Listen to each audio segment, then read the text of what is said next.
You wouldn't really expect this out of a story-based RPG, but Paper Mario has quite a few advanced techniques useful for glitches and speedrunning. I wanted to take some time to go over these, since not a lot of people notice the little tricks I'm doing in videos, and just for fun, I'll also be showing off some exploits that require them.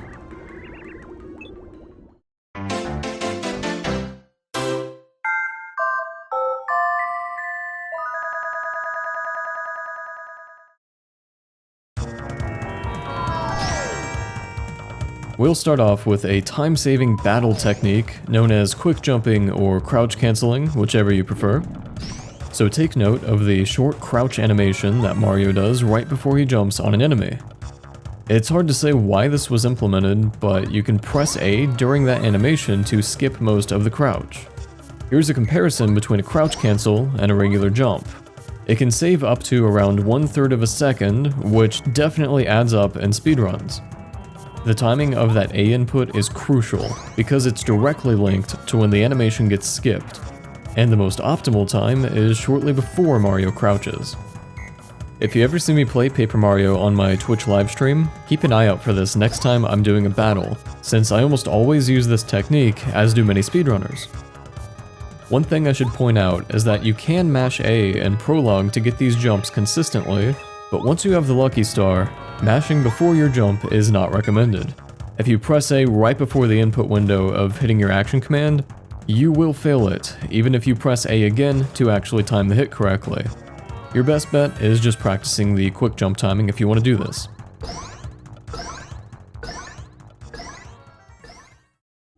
There's not quite as much to this next technique, but it's still pretty interesting, and it is sort of useful for getting into peril quickly. Sometimes it's beneficial to have Mario at 1 remaining health to take advantage of certain battle strategies. The problem is, it's not always simple to reach exactly 1 health.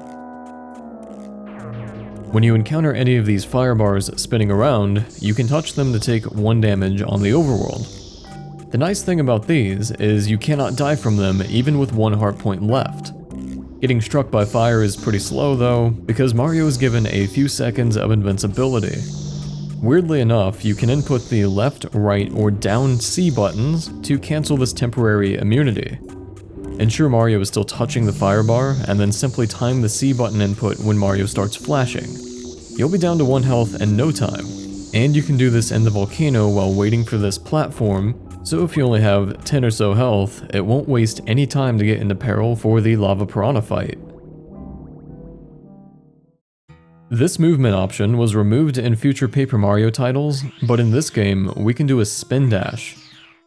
The speed and length is amplified with the Speedy Spin badge equipped.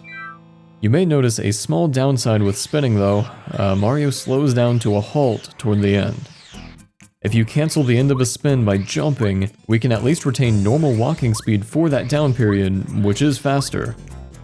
This is something I think a lot of casual players have noticed, but I often see them doing full jumps out of these spins, and this is not ideal, because you're spending more time in the air at walking speed rather than starting a new spin. Instead, we want to perform short hops by tapping and letting go of the A button immediately. The lowest, and therefore most optimal possible height, is performed by pressing A and letting go within 1/30th of a second. That's the equivalent of a Fox short hop in Super Smash Bros. Melee. Movement in Paper Mario is important for certain exploits. By the way, Speedy Spin is required for these upcoming examples. You can render Bow's invisibility useless in Tubba Blubba's castle. The guards will latch onto Mario and throw him outside if you don't hide. But if you're too fast for them, who needs Bow? This hallway is probably the hardest to do. You'll need to perform close to optimal spins to avoid getting caught. My favorite time-saving example of good movement is in here. We need a key from this treasure chest, but it's being guarded by spikes. You're supposed to use Bow's invisibility to avoid being poked as you slowly make your way walking through the room. Or you can just get good. The timing on this is pretty tight, but you can spin through before any spikes come up. You should do a jump at the end though, because it is a very close call. Claim the key from the chest, and you won't even need to repeat that movement on the way out, as long as you don't mind taking 1 damage. So get this, Jumping out of a spin is not always fastest.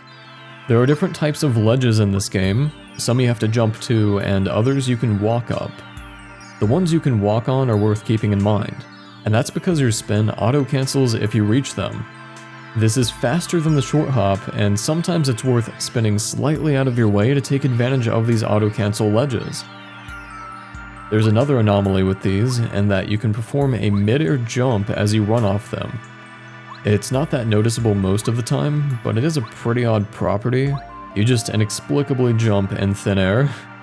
I can't remember if we have any practical applications for these ledge jumps, but it's worth throwing out there. We've been covering the fast movement options, but what about when we need to be in a very specific position for a glitch? Well, Mario can walk slowly if you only slightly tilt the control stick, and you can also do stutter steps if you let go quickly.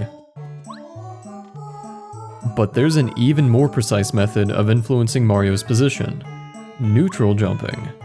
All you have to do is press the A button while standing still.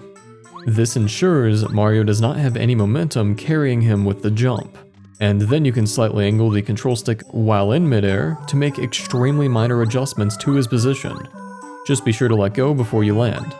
Neutral jumping is especially necessary for scaling very precise collision, such as accessing the Toad Town Dojo in Prologue. You're not supposed to be able to get past Chan and Lee at the bottom of the staircase, since they claim their master is off meditating or something.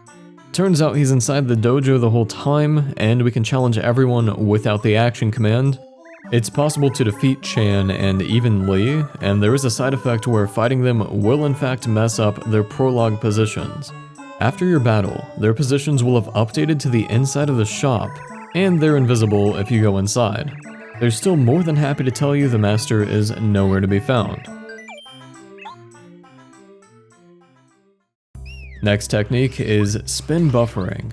This one's a bit more advanced, but it guarantees a frame-perfect spin once you land from your jump. Let's say you already have great timing with your spins, and that you let them play out to most of their duration, and you're well practiced at jumping right before they slow down.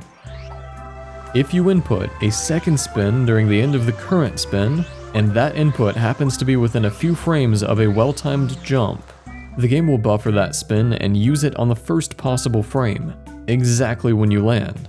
So, in other words, let's assume you spin up until Mario's about to slow down. Input the spin button right before you tap A to do your short hop. If successful, you will automatically spin on the first possible frame upon landing. The best way to tell if you're successfully buffering spins is to spin in place, buffer your next spin and choose an angle, and then let go of the control stick during the second spin. If you stop in place, it was buffered. You can actually stop and start the same buffered spin repeatedly. It sounds complex, but it's definitely doable once you understand and practice enough. This is actually how I get around the game most of the time now. There's another layer to these buffered spins too. When you buffer a spin, you can hold C down to store the buffered spin. Letting go of C down will activate the spin, and because it's buffered, it can be used to spin when you normally can't. For instance, opening a door while spinning. There's also a glitch with this when messing with the 8-bit Mario Easter egg, where you can store a buffered spin and jump in the vase. If you have any of the spin badges equipped, the streamers that normally surround Mario will spawn, despite the obvious lack of 8-bit Mario spinning. Interestingly, those streamer particles will eventually peter out. The C-down technique also makes it easier to show off some buffered spin tricks, such as spinning in place as the Goomba Bros ambush cutscene starts. This is a guaranteed way to add style points to any Paper Mario playthrough. Speaking of style points, you might have noticed I sometimes hammer as I'm taking a loading zone. If you input B, the frame before you touch a loading zone, Mario will take out his hammer and it will immediately cancel as he exits the room. There's a really satisfying swish sound effect, and there's no point to it other than showing off that you can hit 1/30th of a second inputs. It's not limited to the hammer either. Mario can frame-perfect jump as the room fades out too. Oh, and if you really want to turn up the heat, you can input the opposite controller angle to complement your hammer or jump with a turnaround. Just don't miss the frame-perfect input and embarrassingly hammer the ground for no reason. no one saw that. Chances are, if you've come across a coin block that you can repeatedly hit with your hammer, you'll probably mash B to hammer it really fast. You just performed an advanced technique without knowing it. When Mario hammers, there's a bit of downtime before you can do any other actions, unless you press B almost immediately after the hammer makes contact with collision. This cancels the ending lag and allows you to move or hammer again very quickly. The place this is most useful is the Smash Attack minigame. We run around hitting blocks trying to find Princess Peach portraits, and if we get all 10, we are given coins relative to the time remaining. So it only makes sense that hammer canceling after each block would give us a slight edge. You can even buffer spins out of hammer cancels for those of you in love with frame-perfect gameplay.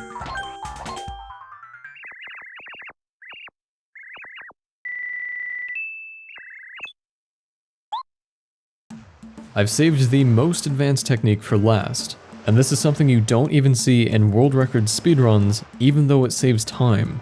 The best way to describe it is wall canceling or ledge canceling spins, and I'm not talking about small ledges you can walk up this time. It's referring to any ledges, walls, or even collision that stops Mario in his tracks. You can see that spinning directly into these eventually auto-cancels Mario's spin.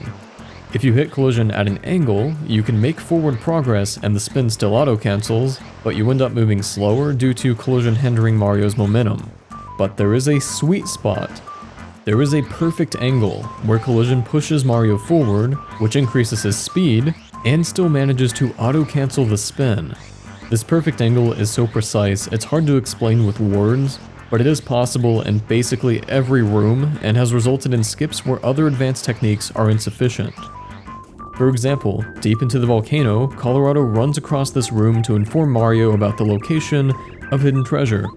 Even if you're perfect with traditional movement tech, Colorado will catch up before you can enter the next room.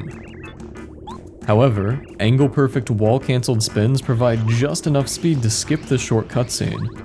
It's kinda crazy how much faster this is than Mario's normal run. I'd like to give a vocal shout out to Taurus, Glitch Umbreon, Beta, Balderon, Dainty, and Bobo Lysener for going the extra mile to support this video, and here's a special thank you to a few more lovely patrons. If you're interested in directly supporting my Paper Mario content, please check out my Patreon link.